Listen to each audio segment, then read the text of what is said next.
Hey, Levelin Up Nation, it is your host, your success story strategist, Brigham Blackham. Integrity is making sure that people, whether they're watching or not, know that you are who you say you are. You're doing what you say you'll do. Was strap it from multiple directions.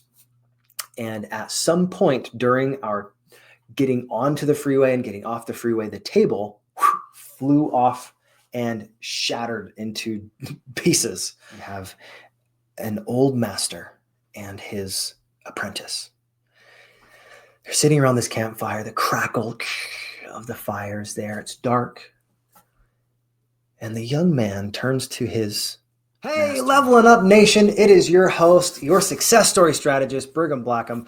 Guys, today we're going to be talking about the 3 stages of character development. This is a sneak peek, or a sneak preview of a great section in my book that's coming up. So I wanted to give you some ideas that you can start applying now. And then when you get that book, you'll be like, man, I can go even deeper with this. Let's start with this. Character development is in 3 different stages. You start off and everyone's thinking, well, when I think of character development, it has to do with being on stage as an actor. Well, let's go there. What does that look like?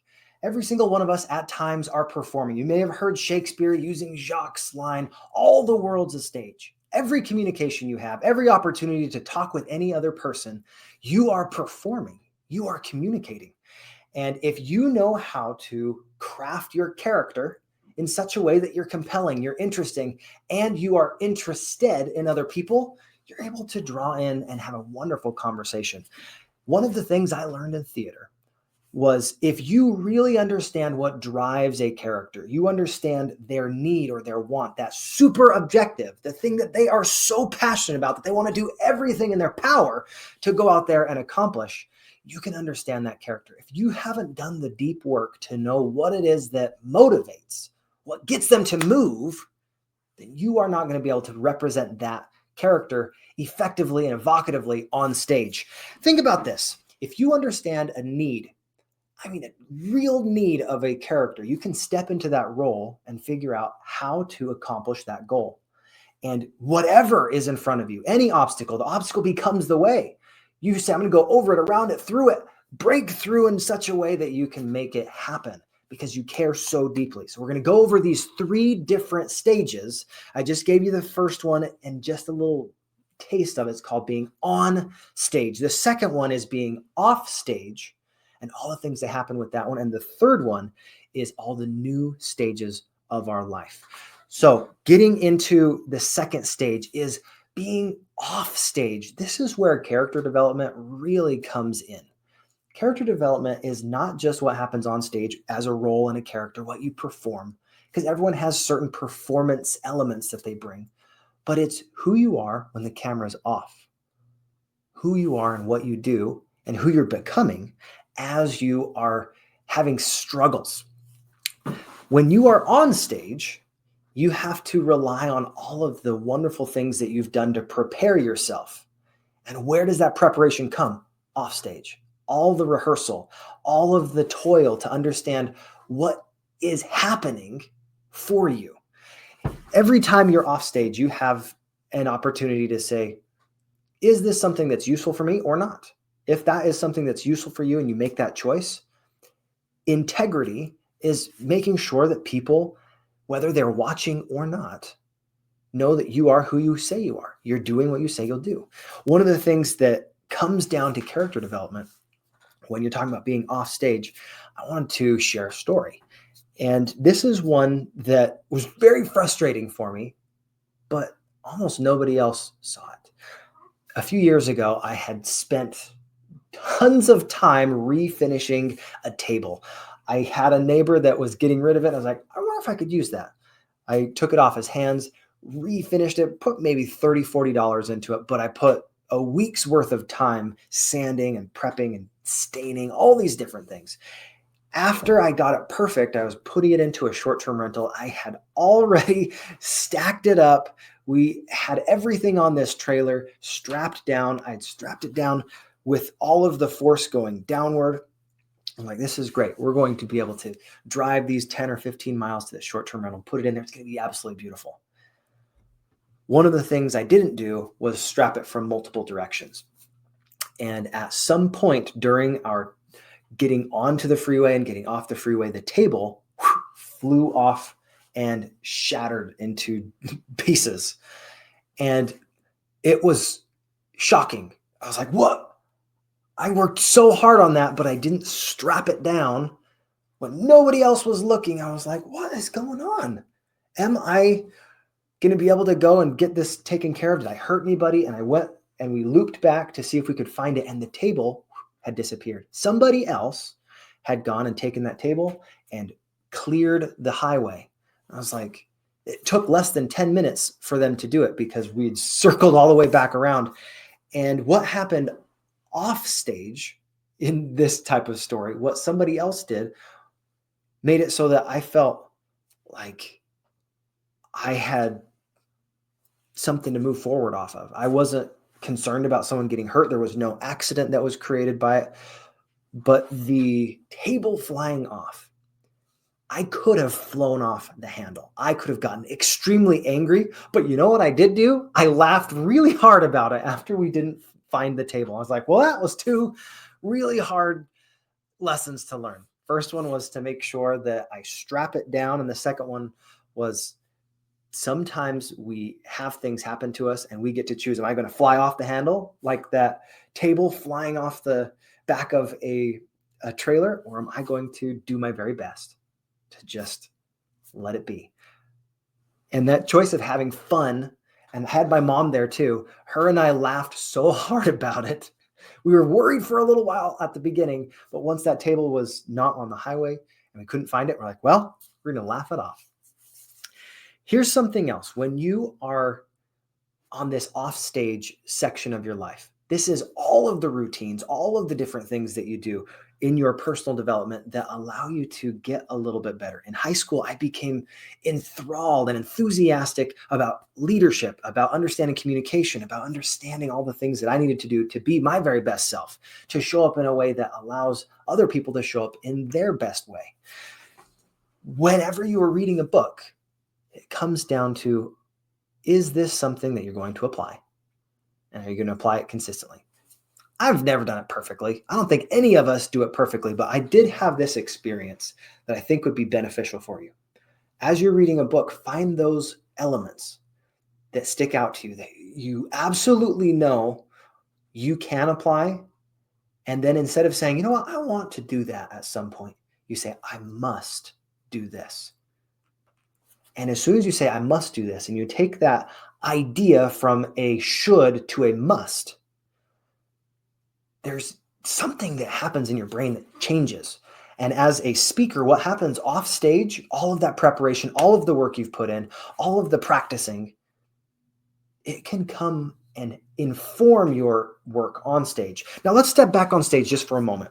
One of the best things you can do after you've spent all of your time memorizing the script, you spent all your time ripping apart these different intentionalities of your character in like a play, so you know your role, you know what they're driven by.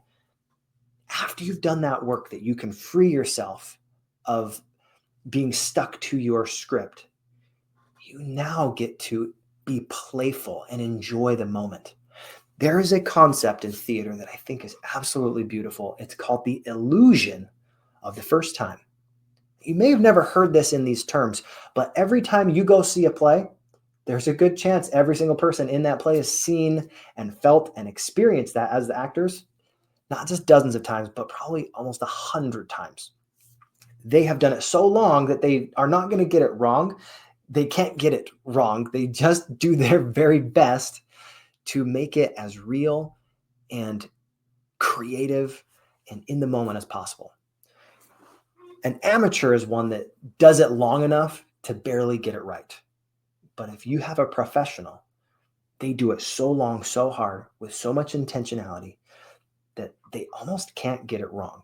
And if you stay in the moment and you have that illusion of the first time, like, wow, this is the very first time I experienced this, you give your audience the opportunity to live it for the first time too. Because in reality, theater is ephemeral and fleeting.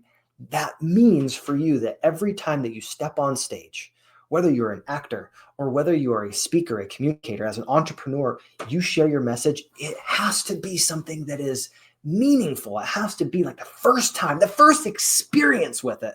And you want to let others know how passionate you are, because if you don't live in that first time and you get bogged down by the boring, monotonous message, that's not giving a gift to your audience. I had my friend Daniel Hess. Shout out if you ever watched this, my friend. When I was in my very first professional production of Damn Yankees, it was so fun, but we'd gone a couple weeks and he gave this little nugget that ended up being a portion in my book because it's so impactful. It changed the way that I interacted with audiences and thought about my message. He said, give a gift to your audience. How simple is that? You have a gift and you can give it to your audiences if you are willing to do your very best and live in that moment and suspend that disbelief that all of these different circumstances are pretend and actually play. Being playful is one of the most engaging ways that you can have fun on stage. If you are only in the moment saying your line verbatim and you don't have this playfulness, you miss out on so many opportunities. It could be a wink, it could be a nudge, all these little nuances that happen in the moment. If you're not present, you miss them. Now, this last stage is the one that I want to focus on the most in this podcast, the thing that I think every single one of us need to hear. And I'm so excited for you to go deep with this in my book. It's new stages. Every time you experience something new, it informs the way that you can perform on stage. Like that, informs your performance. When was the last time that you did something for the first time? I've heard this in seminars for years, but I want you to really think about that. When was the last time you did something for the first time? You don't have to have the illusion of the first time. You actually did something for the first time, had a new experience, tried some new food, went somewhere different. You did something that you had never done before. There's a little bit of anxiety, a little bit of excitement, because the difference between anxiety and excitement is the way that you show up. The emotion's exactly the same. One thing that I'm super excited about is today I'm going to be going with some of my very best friends on our Gamma group retreat. This is with the Final Percent Network. I'm so stoked. I get to do something new today. We get to go on a backpacking trip. I don't even know where we're going. As a Boy Scout, I went on lots of backpacking trips, but this is the first time that I've gone somewhere and just straight up trusted that it's going to be okay. And my wife helped me pack our bags, get everything. It's going to be freezing cold, but I am so excited to try something new. I'm curious for you. What is something that you need permission to go try? Something you've always wanted to. Maybe it could be a food. Maybe it could be something that allows you to get out of your comfort zone. I don't believe in getting completely out of the comfort zone. I say expand your comfort zone. It's this idea of as you expand, your brain will never shrink back to its original dimensions. Go and experience new things, and then you can have a frame of reference that allows other people to make a deeper connection with you. There is an expression, good is the enemy to great. In every new experience that you have, I challenge you, give yourself permission to play. Give yourself permission to have fun, and give yourself permission to make a difference in the way you show up on stage and off stage. The way you show up, if you're really developing your character, not just in a play, but your character as a person, as an individual, it all comes down to how do people see you, perceive you, and are you the same on stage and off stage? Are you someone that does what you say you'll do, when you'll say you'll do it? And are you going to do the hard work? Because sometimes we have character tasks. And for me, I learned this concept from Greg Kimball. I love this. We have character tasks, which are those mundane tasks, the things that maybe it's taking out the trash. Maybe it's something that because it's just part of your routine, you have to brush your teeth. You have to shave.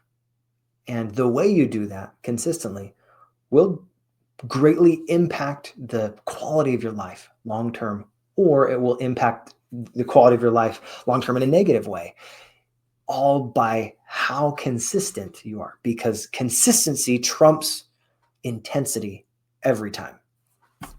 Imagine this. I have one of my favorite experiences I want to share with you. When I was competing about a month ago in a Toastmasters competition, I shared this story. I want you to imagine that you've got this beautiful campfire. You have an old master and his apprentice. They're sitting around this campfire. The crackle of the fire is there. It's dark. And the young man turns to his master and he says, "Master, what's the difference between heaven and hell?" The master looks at his apprentice. That is a good question. There's no material difference between heaven and hell. What? No material difference? Master, I don't understand. Can you explain a little deeper? Let me go here.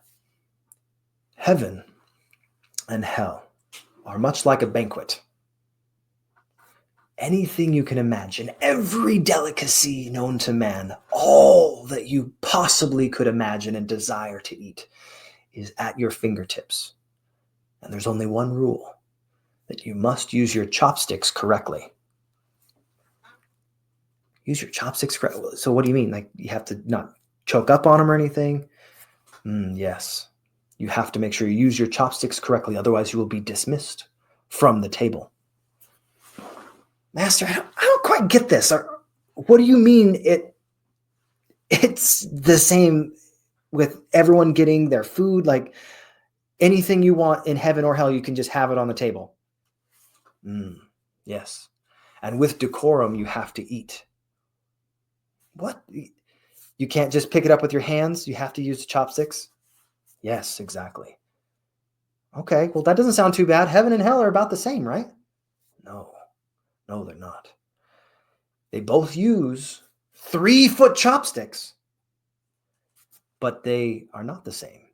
And here's the one way that they're different. In hell, they have their 3-foot chopsticks, and everyone is frustrated. They're biting their teeth, they're gnashing their teeth, because with those 3-foot chopsticks, they're not able to pick up the food and feed themselves. They're dropping it. They're covered in sauce. They have their hot pot, but they're not able to use it. They're not able to get the very delicate, beautiful things that they have to eat at their disposal. They're not able to eat them. Wow, Master, I never thought of it that way. So he's just not able to eat what they want. Yes. But in heaven, it's a completely different experience. They still have their 3-foot chopsticks, but everyone feeds each other. They don't think about their own well-being until everyone else at the table is fed. So it's how you treat other people, how they are perceived, that matters. Now think about this. This little story, I know I could go a lot deeper on this, but this story of the 3-foot chopsticks, it paints a picture of what new stages you have in your life. What are some of those experiences that you are looking to have? Are you looking to go and change the way that you show up?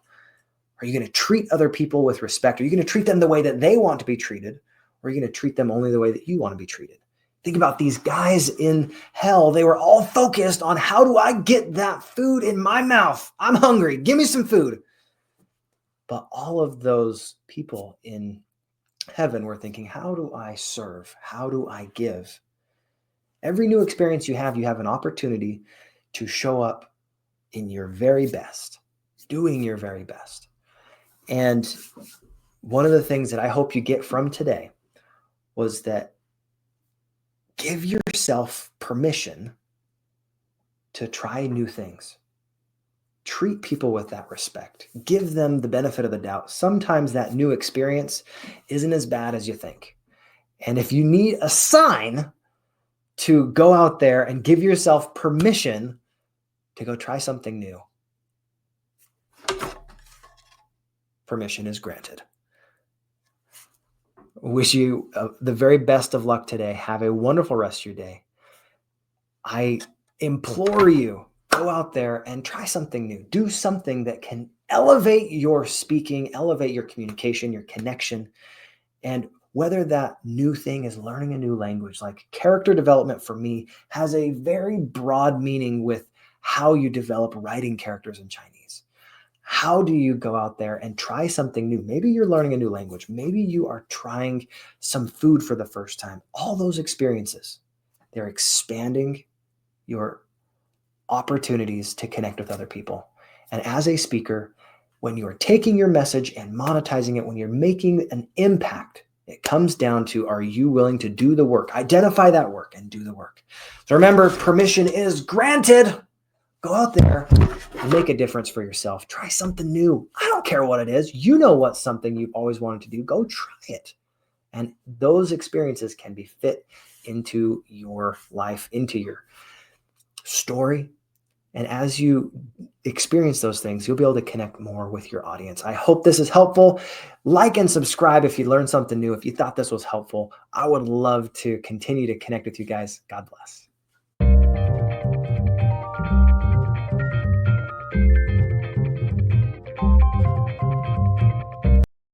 Boom.